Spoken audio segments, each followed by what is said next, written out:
சரண் Krishna YouTube சேனலுக்கு உங்களை அன்புடன் வரவேற்கின்றேன். குலதெய்வம் மற்றும் எந்த கோவிலுக்கு நீங்கள் சென்றாலும் சரி, இந்த இரண்டும் இல்லாமல் கண்டிப்பாக எந்த கோவிலுக்கும் செல்லாதீர்கள். இந்த இரண்டும் இருந்தால் மட்டுமே உங்கள் வேண்டுதல் விரைவில் நிறைவேறும். ஒரு பைசா கூட செலவில்லாத, ஆனா இந்த இரண்டும் உங்ககிட்ட இருந்தா மட்டும்தான் நீங்க உங்க இஷ்ட தெய்வத்தையா இருந்தாலும் சரி, உங்க குல தெய்வத்தையா இருந்தாலும் சரி, நீங்க போய் பார்க்கவும் முடியும், உங்க வேண்டுதலை அவங்கள்ட்ட வைக்கவும் முடியும், உங்க வேண்டுதல் விரைவில் நிறைவேறவும் செய்யும். அப்பேற்பட்ட இந்த இரண்டும் என்ன அப்படிங்கறத பத்தி தான் இந்த வீடியோல தெளிவா நம்ம பார்க்க போறோம். பொதுவா ஒரு சிலர் சொல்லுவாங்க, நாங்க குலதெய்வ கோயிலுக்கு போயிட்டு வந்தாலே எங்களுக்கு கஷ்டம் வருது, அதிக சண்டைகள் வருது.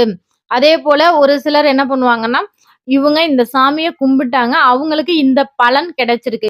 ஷார்ட்ஸ்ல என்னால இவ்வளவுதான் சொல்ல முடிஞ்சது. லாங் வீடியோவா நம்ம சேனல்ல போட்டிருக்கோம். இதோட வீடியோ லிங்க் கீழே உள்ள ப்ளே பட்டன்ல இருக்கு. கண்டிப்பா பாருங்க. அது உங்களுக்கு பயனுள்ளதாக இருக்கும்.